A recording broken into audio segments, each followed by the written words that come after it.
Hi, I'm Nan Simonson, and I am the author of Aging Powerfully.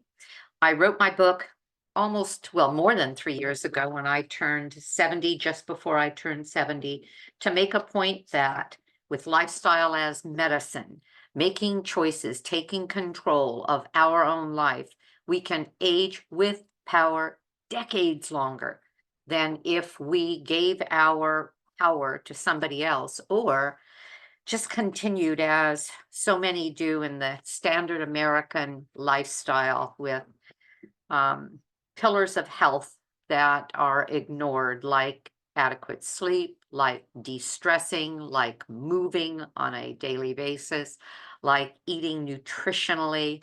And I was going to say in my case, but actually as directed by the College of Lifestyle Medicine, whole food plant-based is about as good as we can get. And so any iteration of that or moving toward that is helpful. Well, today I'm going to talk about another author, far more prestigious, and that is Louise Hay. She is somewhat controversial, and I'll mention that in just a little bit. But in 1982, she published this tiny little book. As a matter of fact, she had been seeing people as a counselor, and she picked up from their description of their pain, their problems, their illnesses, and she could see a relationship between the way they were thinking and the diseases they had. And so she put together a kind of a compendium of illnesses with mirrored thoughts, or maybe thoughts that then brought about illnesses. And that's what this book is.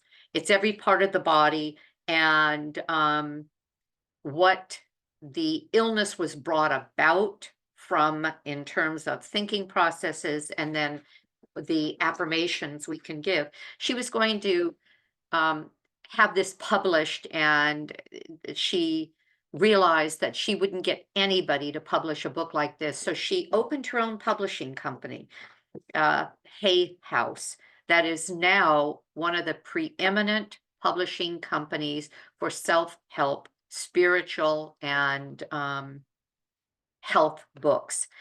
2 years later, she wrote this, You Can Heal Yourself.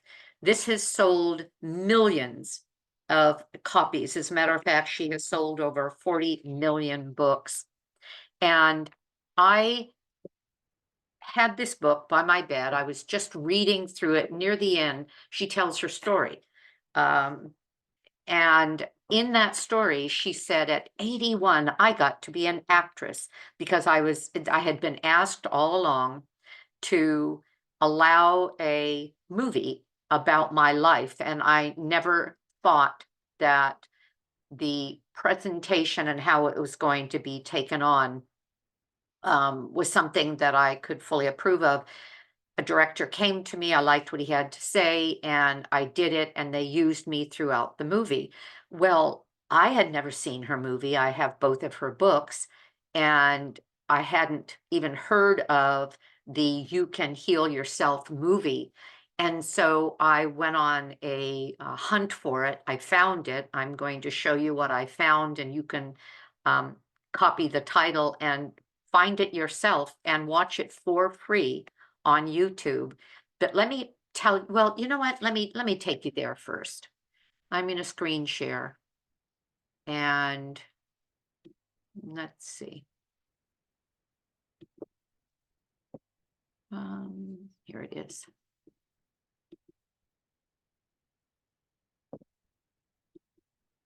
There. That is the beginning of her movie. Wonder if we're going to hear it. I have found that when I try to play something on a screen share, we can't really hear it. And the sound is, well, there we go. Anyway. Why did I take So this is a character that goes throughout the movie who begins in sort of the shadows, and you get very clearly the idea that she is struggling with her life, and as she is struggling, she has a continual dialogue going on with her about her faults, about her limitations, about her shortcomings. That's sort of in the background of the movie. And then it goes on, and it's an hour and 29 minutes. So it's a relatively short movie. And Louise Hay is in, I wonder if I can, well, I'm just sort of scrolling through it. There she is right there. Let's see if I can, that is her. It's not a good, but anyway, that is her at or the mirror, 81 or years just old. saying it. My body now restores itself to its.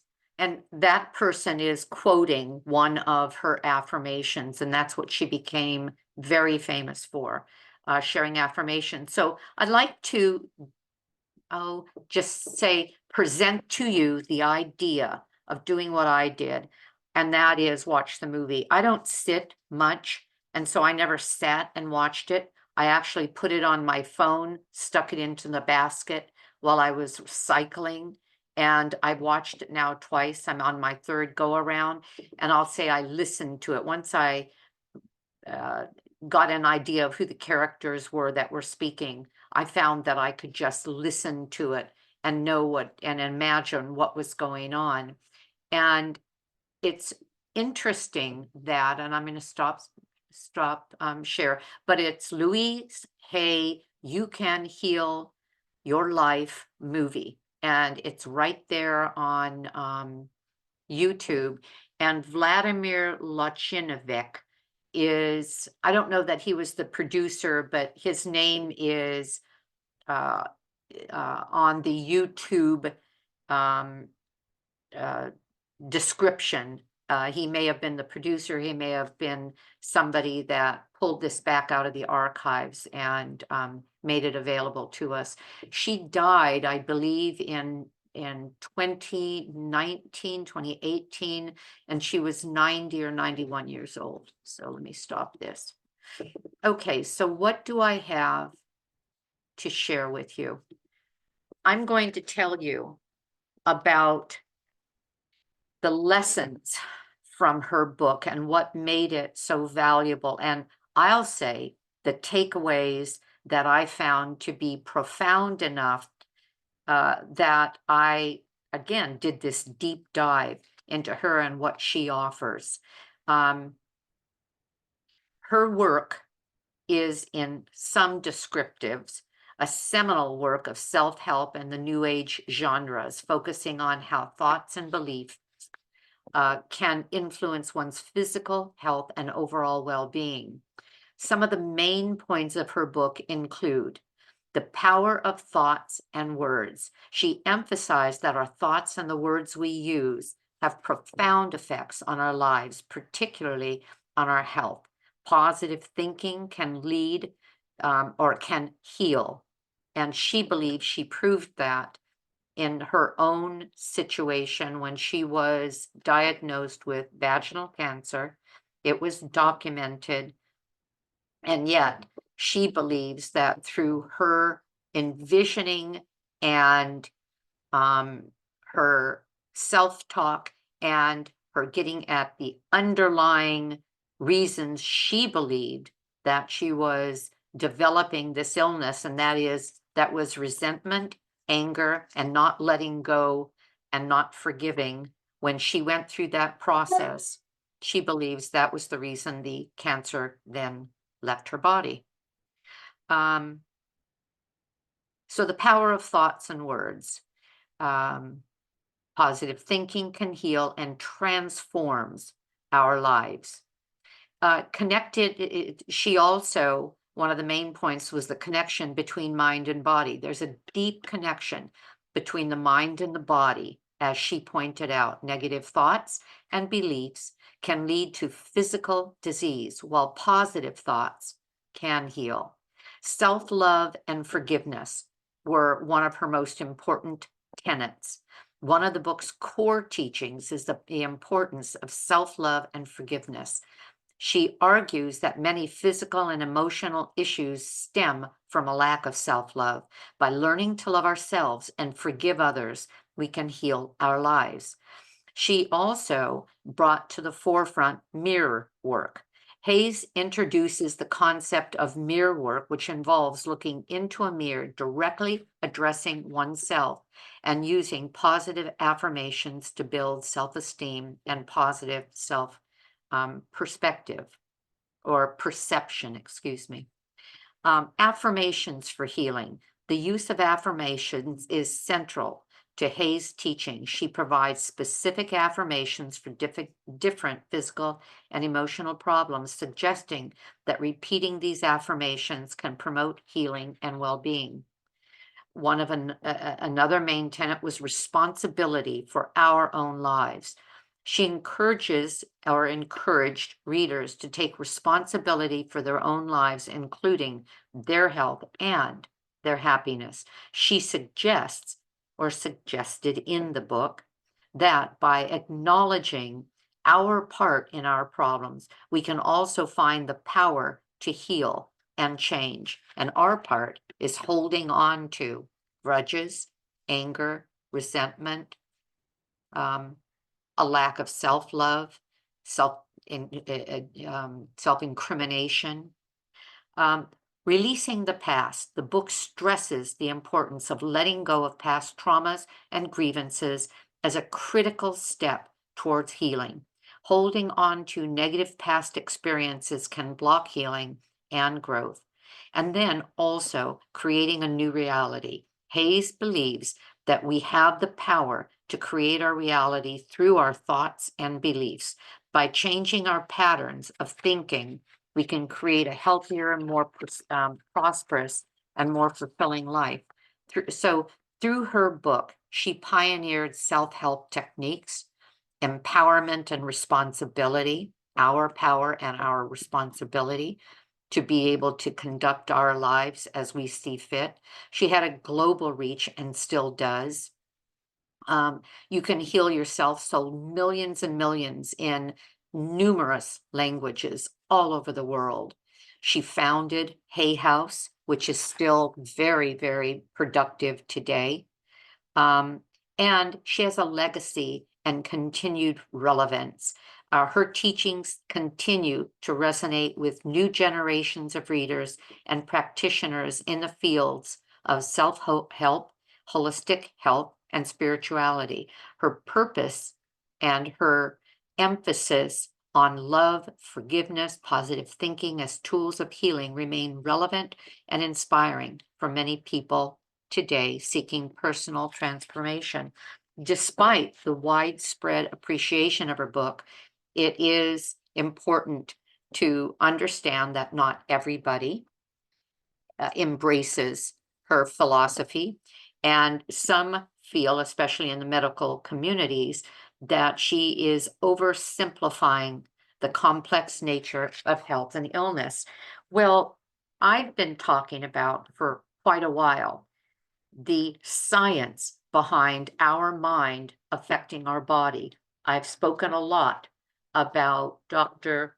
Fredrickson's book, Love 2.0, and how love, and she defines love in a broader sense than most of us have seen it in the past, that love can change the way we think, can change the way we feel, and can change our physiology. And she's a professor of psychology. I believe it's at Penn State, and she has a lab that proves this.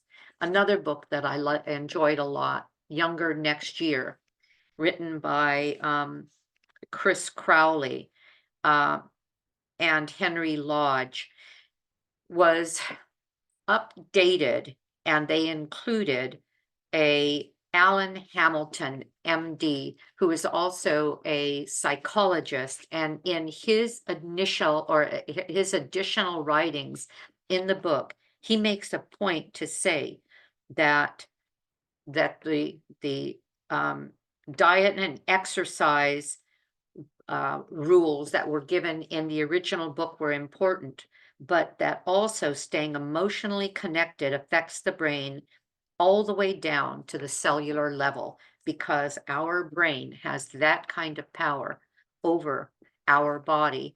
Another book, and again, this was a physician, this was scientifically proven. Another book that I enjoyed, Growing Young, and this is by Martha Zaraska, also points out that research has brought her to countless scientific papers to interview dozens of experts in various fields of study of molecular biochemistry, epidemiology, neuroscience, and what she discovered led her to write her book and make a point that in addition to healthy nutrition and physical activity, deepening friendships, practicing empathy, contemplating our purpose in life, and loving ourselves can make a difference in and actually dictate our overall health. So, am I going to give you an outline of what to do and how to do it? No. I took this time to hopefully encourage you to consider either reading You Can Heal Yourself, or You Can Heal Your Life, or go to YouTube and listen to some of her talks, or just watch this movie. The movie has the highlights of everything she wrote about in there. The book makes a really good reference guide along with it. This one, some have touted this as being the secret behind regenerating our body. I don't know that I feel that way. I'm not absolutely sure that my Hashimoto's thyroiditis is coming about because of rage being left untreated. Maybe, but not necessarily. So I'll leave that alone. And yet I've read the affirmations in that book because I do believe, and I've said this again and again, and I'll end now by saying it to you one more time. You bring about what you think about. Our subconscious, and this has been proven, this is scientific fact, does not know the difference between what we think of a thing and what is real. And the more we think it, the more we bring it about in our, I'll call it as a reality as far as our nervous system and our brain and our thinking is concerned, and we tend to live out whatever we expect. So we bring about what we think about, and the best thing we could do is tell ourselves every day, all day, maybe in front of a mirror, I love myself. I approve of myself. I'm all I need to be. I'm good enough. Life is going to take really good care of me. Think of what that can mean to you instead of whatever else you tend to say to yourself on a regular basis. That's all. I hope you have a great day, because I know I'm going to. It always helps to get the message out if you approve of it with a thumbs up or subscribe, and have a great day. Again, I know I'm going to. Thank you for being on. Bye-bye.